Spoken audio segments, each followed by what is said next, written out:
Seorang nelayan di Kulon Progo, Yogyakarta tewas setelah kapal yang ditumpanginya dihantam ombak. Berikut informasinya dalam Prime Highlight.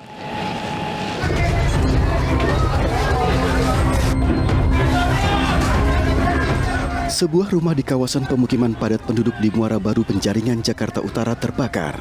Api menghanguskan seluruh isi bangunan di lantai 2 rumah. Warga dibantu petugas berupaya memadamkan api. Padatnya lokasi kebakaran membuat mobil pemadam tidak dapat menembus lokasi kebakaran. Beruntung kebakaran dapat teratasi sehingga tidak merambat ke bangunan sekitar. Diduga kebakaran disebabkan arus pendek listrik. Seorang bocah berusia 10 tahun ditemukan tewas di Sungai Kotolalang, Lubuk Kilangan, Kota Padang, Sumatera Barat. Warga dibantu tim SAR gabungan mengevakuasi mayat bocah yang sempat terseret arus sungai sejauh 500 meter. Bocah ini meninggal diduga karena terbawa arus sungai yang deras saat mandi bersama teman-temannya. Korban dievakuasi ke rumah duka di Kotolalang, Lubuk Kilangan. Seorang nelayan di muara Sungai Serang Pantai Gelagah, Kabupaten Kulon Progo, Yogyakarta tewas setelah perahu yang ditumpangi pecah dihantam ombak. Selain korban tewas, satu ABK nelayan terluka dan dilarikan ke rumah sakit. Hingga kini bangkai kapal masih tersangkut di antara batu pemecah gelombang di Pantai Gelagah, Kulon Progo. Beberapa peralatan melaut, jala dan mesin perahu hilang. Sejak beberapa hari terakhir, cuaca buruk melanda wilayah selatan Yogyakarta akibat dampak La Nina yang terjadi.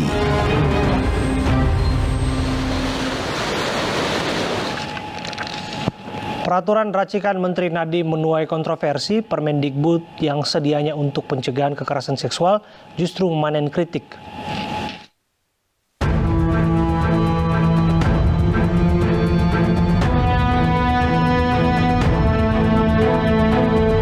Inilah paripurna pengesahan Jenderal Andika Perkasa sebagai Panglima TNI usai melalui uji kelayakan. Dalam paripurna inilah, anggota fraksi PKS mengajukan interupsi yang diabaikan Ketua DPR Puan Maharani. Sedianya, PKS akan melancarkan keberatan atas Permendikbud nomor 30 tahun 2021 yang dinilai penuh muatan kontroversi. Fraksi PKS menyoroti sejumlah isi peraturan Menteri Nadiem mengenai pencegahan dan penanganan kekerasan seksual di lingkungan kampus.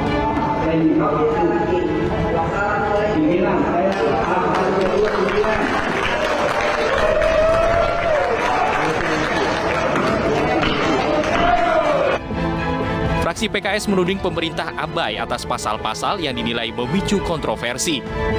Salah satu ayat dalam pasal 5 menyebut definisi kekerasan seksual adalah menyentuh, mengusap, meraba, memegang, memeluk, mencium, dan atau menggosokkan bagian pada tubuhnya korban tanpa persetujuan korban. Fraksi PKS pun meradang dan meminta agar peraturan racikan Menteri Nadiem tersebut direvisi. Peraturan ini hanya berlaku apabila timbulnya korban akibat paksaan atau melakukan interaksi atau kegiatan seksual yang tidak disetujui oleh korban. Dengan perkataan lain, bila terjadi hubungan seksual suka sama suka, kapan saja, di mana saja, oleh siapa saja, dan dilakukan di luar pernikahan, peraturan ini membiarkan, mengabaikan, dan menganggap normal. Berbeda dengan kekhawatiran PKS, akademisi perguruan tinggi menilai Permendikbud tersebut justru berorientasi pada pencegahan kekerasan seksual dan tidak mengandung muatan kontroversial. Sebenarnya frasa tanpa persetujuan korban yang dimaksud dalam peraturan itu adalah mengacu kepada pencegahan dan penanganan kekerasan seksual yang terjadi di lingkungan pendidikan tinggi. Dan tidak ada tendensi gitu ya, secara kebahasaan tidak ada tendensi, tidak ada arti yang mengacu bahwa hal tersebut akan melegalkan perzinahan. Menjawab kegelisahan PKS dan kritikan dari pihak lain, Kemendikbud Ristek meminta agar peraturan tersebut tidak ditafsirkan di luar konteks dan parsial. Kemendikbud menegaskan peraturan menteri fokus pada pencegahan dan penanganan kekerasan seksual di kampus.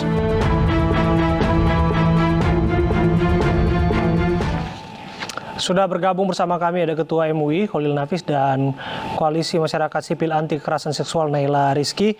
Assalamualaikum, selamat malam Pak Kholil, Mbak Naila.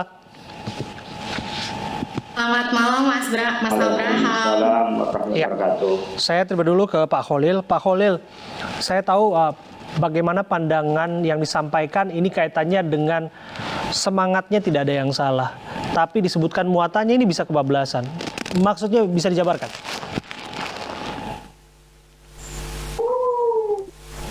Iya, persis. Semangatnya untuk menghapus kekerasan, atau saya sering menyebutnya lebih nyaman itu kejahatan ya.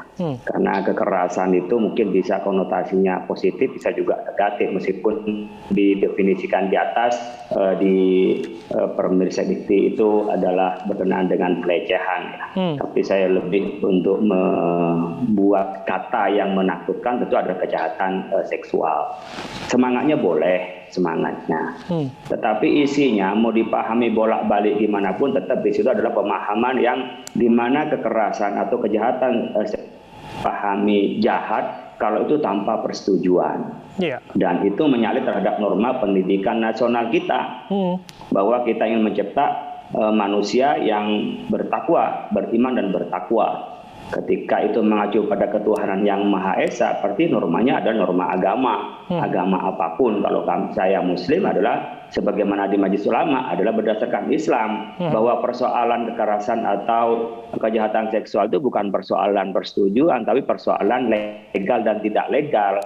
Jadi kalau tidak legal itu meskipun disetujui itu termasuk adalah pelecehan atau termasuk adalah kejahatan seksual. Bacakan satu pasal di pasal 5 ayat 2 ya, pasal 5 ayat 2 di poin I ini, poin I aja. Coba dimaknai yang menurut tadi itu adalah tidak mengandung kesalahan, tidak kontroversi. Mengatakan di sini di I mengintip atau dengan melihat ban di sini kemudian mengatakan yang sedang melakukan kegiatan secara pribadi dan atau pada ruang yang bersifat pribadi. Kemudian juga di situ ada yang berkenaan dengan persetujuan korban. Di situ ada berkenaan dengan mengambil, merekam, dan semua ada disebutkan di poin F juga begitu, tanpa persetujuan dengan korban. Menggugah foto tubuh dan informasi pribadi semua dikaitkan dengan tanpa persetujuan korban. Pak Kholil, jadi kalau disetujui oleh korban, mengapa frasa persetujuan ini menjadi masalah? Lagi artinya norma itu dibatasi kepada suka sama suka. Jadi kalau suka sama suka berarti dianggap legal. Pun secara agama itu tidak legal umpamanya. Seperti hanya di pasal 3-nya, pasal 5 ayat 3-nya menyebutkan bahwa persetujuan korban sebagaimana dimaksud pada ayat 1 ya dianggap tidak sah dalam hal korban memiliki usia belum dewasa. Berarti persoalan kedewasaan dan persoalan suka sama suka. Padahal dalam norma kita, dalam pendidikan itu adalah berkenaan dengan legal dan tidak legal, bukan suka sama suka. Ini poin menurut saya yang paling krusial di dalam Permendikbud-Ristek ini. Baik, Pak Kholil, kita dengarkan perspektif lain dari Mbak Naila. Anda sepakat dengan itu?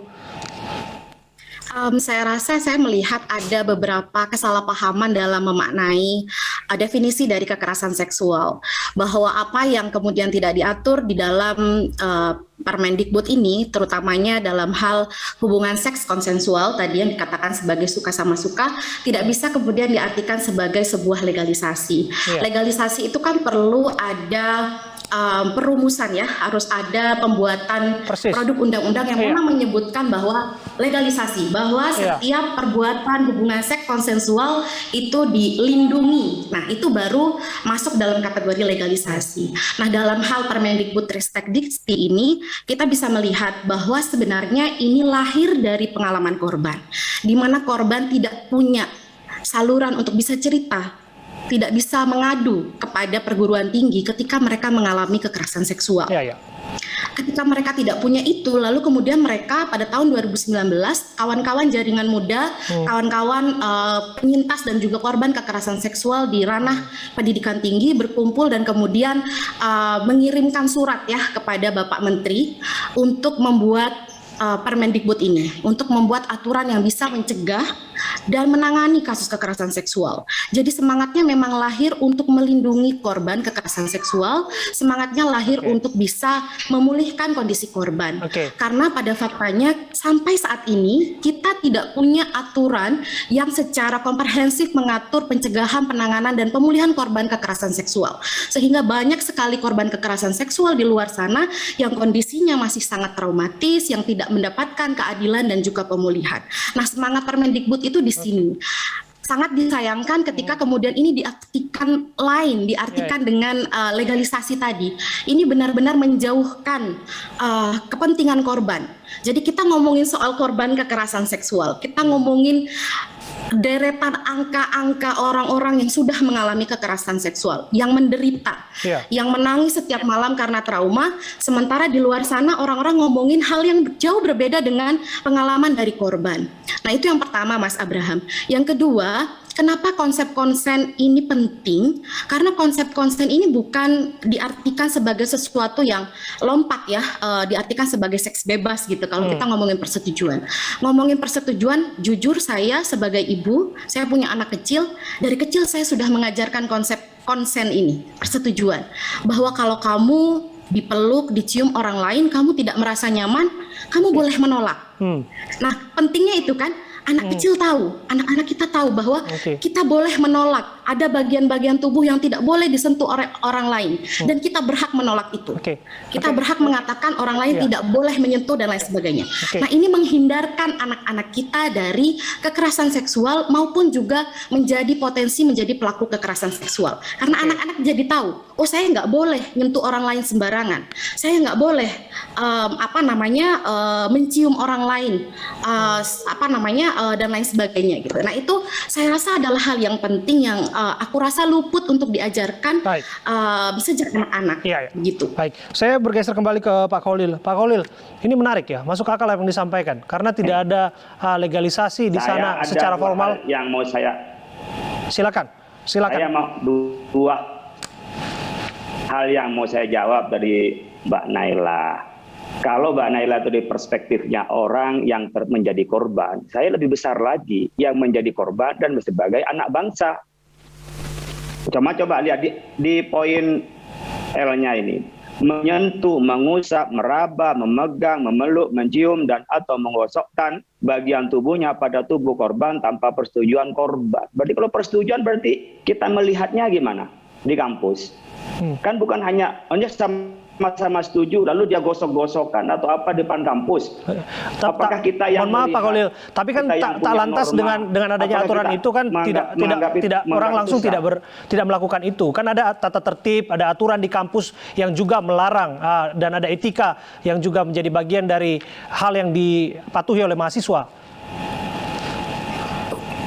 Makanya kan gitu, ketika aturan lebih atas itu nanti memberikan norma, akan dipatuhi oleh kampus lebih norma, Bang Abraham.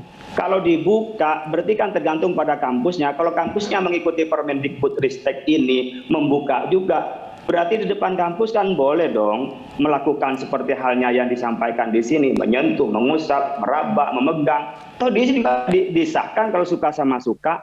Ini bukan masalah legalitas yang tadi, ini bukan melegalkan, tapi nyatanya diperbolehkan dan tidak dianggap pelecehan, dan tidak dianggap kejahatan, dan tidak dianggap melawan norma, dan tidak dianggap melawan terhadap tadi umumnya sistem pendidikan nasional kita.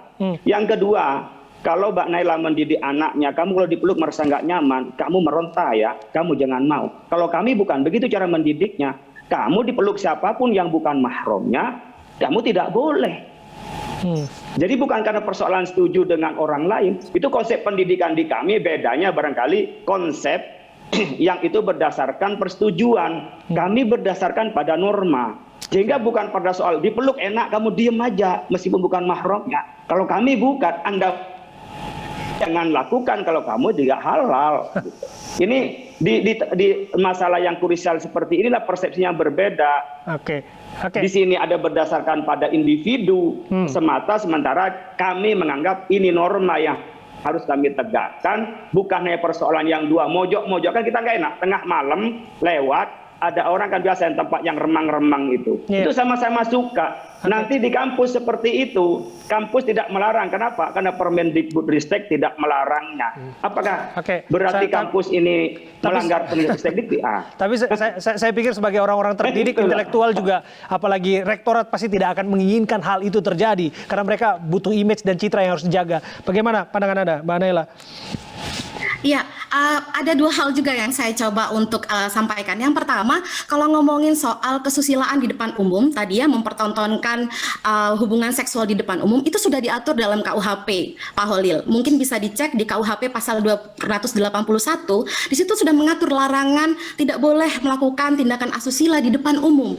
Jadi sebenarnya kalau kita ngomongin kekhawatiran dari MUI maupun kelompok-kelompok lainnya, sebenarnya sudah ada di dalam KUHP. Itu kenapa kemudian banyak juga kasus-kasus di mana orang mempertontonkan hubungan seksual di depan umum kemudian kena pidana gitu. Itu yang pertama. Jadi sudah diatur.